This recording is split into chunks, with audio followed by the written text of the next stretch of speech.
বিলাসবহুল ৮টি গাড়ি ৫টি প্রতিষ্ঠানের সঙ্গে জয়ের সম্পৃক্ততা পেয়েছে এফবিআই।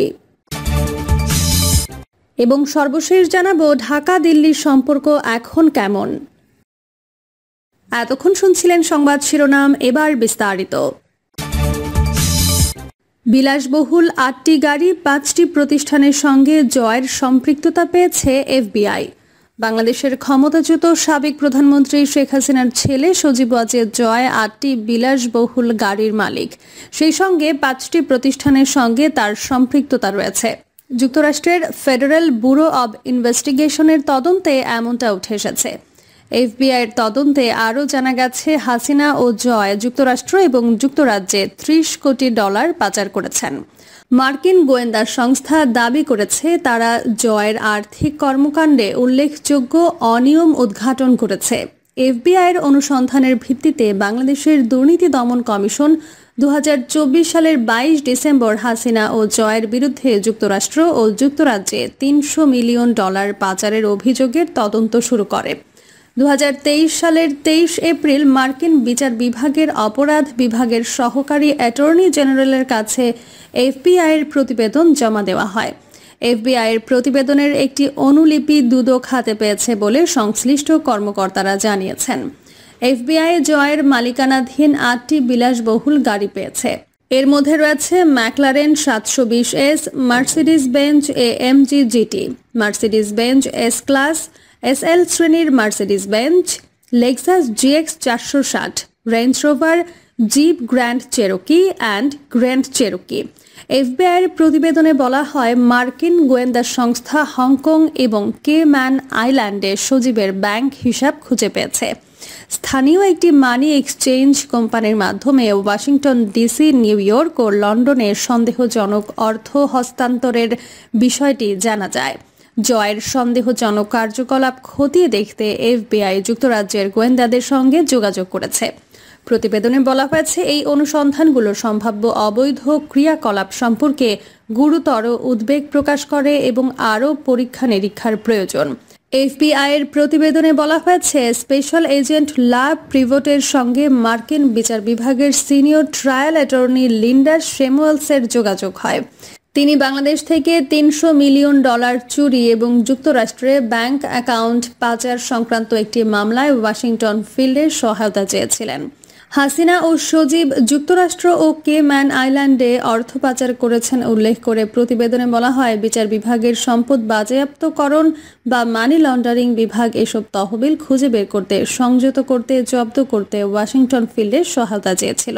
আমাদের তদন্তে ওয়াজেদ কনসাল্টিং ইনকর্পোরেটেড নামে সন্দেহজনক কার্যকলাপও পাওয়া গেছে। ওয়াজেদ কনসালটেন্ট বাংলাদেশ সরকারের সঙ্গে অসংখ্য ব্যবসায় নিয়োজিত ছিল এবং বঙ্গবন্ধু 1 স্যাটেলাইট প্রকল্পের যুক্ত ছিল।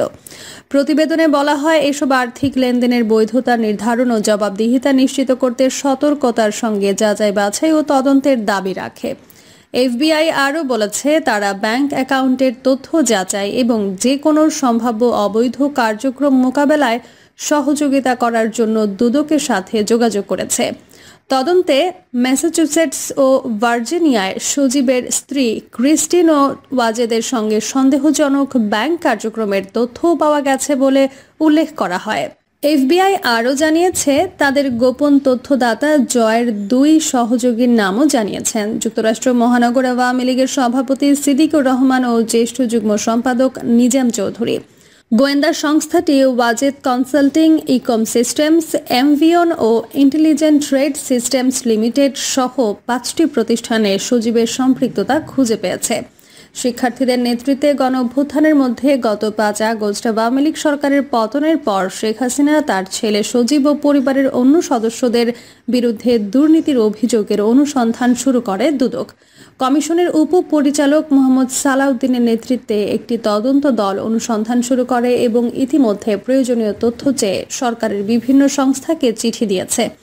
অনুসন্ধান দলের এক সদস্য সোমবার বলেছেন, তারা প্রধান উপদেষ্টার কার্যালয়ের সচিব, Bangladesh financial intelligence unit, passport office, নির্বাচন কমিশন সহ বিভিন্ন দপ্তরে তথ্য চেয়ে চিঠি পাঠিয়েছেন। অর্থ পাচারের বিষয়ে দেশ বিদেশের বিভিন্ন সূত্র থেকে ইতোমধ্যে তথ্য পাওয়া গেছে উল্লেখ করে তিনি বলেন, পাসপোর্ট অফিস ও নির্বাচন কমিশন তাদের কিছু তথ্য দিলেও বাকি অফিসগুলো এখনও চিঠির জবাব দেয়নি। তবে সজীব তার ভেরিফাইড ফেসবুক পেজে দাবি করেছেন, তার ও তার পরিবারের সদস্যদের বিরুদ্ধে দুর্নীতির যে অভিযোগ আনা হয়েছে তা সম্পূর্ণ বানোয়াট। তিনি বলেন, আমরা কখনো কোনো সরকারি প্রকল্পের সঙ্গে জড়িত ছিলাম না বা থেকে অর্থ উপার্জন করিনি। তিনি বলেন, অবশ্যই এই দুই দেশে আমাদের ব্যাংক অ্যাকাউন্ট রয়েছে, আমাদের কোনো অফশোর অ্যাকাউন্ট নেই। যে পরিমাণ অর্থ দাবি করা হচ্ছে তা আমরা কেউ কখনো দেখিনি। এর আগে গত 17 ডিসেম্বর শেখ হাসিনা, সজীব ওয়াজেদ জয়, শেখ রেহানা ও শেখ রেহানার মেয়ে ও ব্রিটিশ মন্ত্রী টিউলিপ সিদ্দিকের বিরুদ্ধে 80,000 কোটি টাকার দুর্নীতির অভিযোগের বিষয়ে তদন্ত শুরু করে কমিশন। 2009 থেকে 2023 সাল পর্যন্ত আওয়ামী লীগ সরকারের আমলে রূপপুর পারমাণবিক বিদ্যুৎ কেন্দ্র ও বিশেষ আশ্রয়ণ প্রকল্প সহ 9টি প্রকল্পে 80,000 কোটি টাকার দুর্নীতির অভিযোগ ওঠে। ঢাকা দিল্লির সম্পর্ক এখন কেমন? গণঅভ্যুত্থানের মাধ্যমে শেখ হাসিনার ক্ষমতা থেকে পালিয়ে যাওয়ার পর 5 মাসের ওপর কেটে গেছে। সাবেক প্রধানমন্ত্রী শেখ হাসিনার পতনে গত বছরের 5 আগস্টের পর প্রতিবেশী ভারতের সঙ্গে বাংলাদেশের সম্পর্কেও দেখা গেছে নাটকীয় অবনতি, যা এখনও স্বাভাবিক হয়েছে বলা যাচ্ছে না। গত কয়েক মাসে বাংলাদেশ ও ভারত সরকার নিজেদের মধ্যে বন্ধু প্রতিম ব্যবহার করেনি। খুব সম্প্রতি এমন কিছু লক্ষণ দুই পক্ষ থেকে দেখা যাচ্ছে, যা থেকে দিল্লিতে অন্তত কোনো পর্যবেক্ষক ধারণা করছেন নতুন বছরে হয়তো দ্বিপাক্ষিক সম্পর্কে একটা উন্নতির সম্ভাবনা আছে।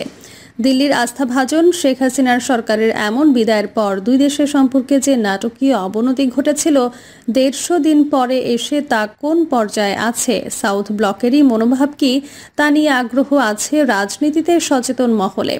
বিবিসি বাংলার প্রতিবেদনে বলা হচ্ছে, দুই পক্ষ তাদের দ্বিপাক্ষিক সম্পর্ক উন্নয়নের চেষ্টা করছে। বিশেষজ্ঞদের ধারণা, বাংলাদেশ ভারতকে পরস্পরের স্বার্থে নিজেদের মধ্যে কূটনৈতিক, স্ট্র্যাটেজিক বা অর্থনৈতিক ক্ষেত্রে মোটামুটি একটা সুসম্পর্ক রেখে চলতে হবে। এই উপলব্ধিটা ধীরে ধীরে দুই দেশের মধ্যে আবার ফিরে আসছে এবং ঠিক করার রাস্তাটাও খুঁজে বের করার চেষ্টা চলছে। বিশেষজ্ঞরা ধারণা করছেন, ভারতের দিক থেকে এই প্রচেষ্টা হবে পুরোপুরি শর্তমূলক। ভারতের দেওয়া বিশেষ কয়েকটি শর্ত পূরণ না হলে বাংলাদেশ ভারত সম্পর্ক এগিয়ে নিয়ে যাওয়ার ক্ষেত্রে দিল্লি সম্ভবত খুব একটা আগ্রহ দেখাবে না। সেক্ষেত্রে দিল্লির দেওয়া কোনো শর্ত জনমত বিরুদ্ধ হলে ঢাকা তা বিবেচনায় নেবে কিনা বা নিতে পারবে কিনা সেটাও বড় প্রশ্ন। দিল্লির শর্তের মধ্যে বাংলাদেশের ধর্মীয় সংখ্যালঘুদের সুরক্ষা নিশ্চিত করা কিংবা পরবর্তী নির্বাচনে আওয়ামী লীগকে অন্তর্ভুক্ত করার মতো অতি স্পর্শকাতর বিষয়ও থাকতে পারে।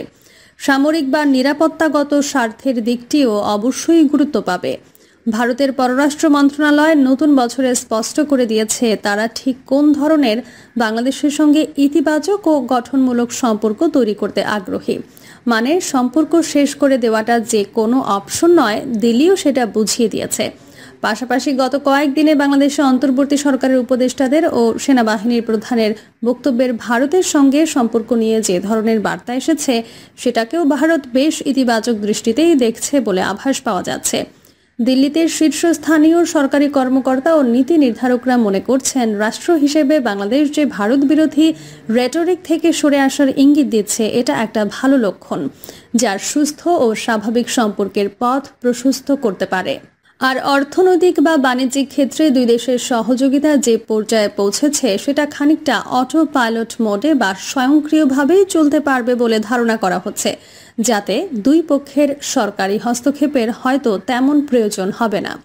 গত 3 জানুয়ারি দিল্লিতে ভারতের পররাষ্ট্র মন্ত্রণালয়ের মুখপাত্র রণধীর জয়সওয়াল একটি প্রশ্নের জবাবে বলেন, ভারতের পররাষ্ট্র সচিবের সাম্প্রতিক ঢাকা সফরের পরই প্রেস বিবৃতির আকারে এই মনোভাব স্পষ্ট করে দেওয়া হয়েছে যে ভারত একটি গণতান্ত্রিক, স্থিতিশীল, শান্তিপূর্ণ ও প্রগতিশীল ইনক্লুসিভ বাংলাদেশকে সমর্থন করে। এটাও বলা হয়েছে যে আমরা বাংলাদেশের সঙ্গে একটি ইতিবাচক ও গঠনমূলক সম্পর্ক গড়তে চাই, যা হতে হবে পারস্পরিক আস্থা, মর্যাদার স্বার্থ ও একে অপরের উদ্বেগগুলো নিয়ে সংবেদনশীলতার ভিত্তিতে। বছরখানেক আগেকার চেয়ে ভারত সরকারের মুখপাত্রের এই বক্তব্য নতুন শব্দ দুটি হচ্ছে গণতান্ত্রিক আর ইনক্লুসিভ।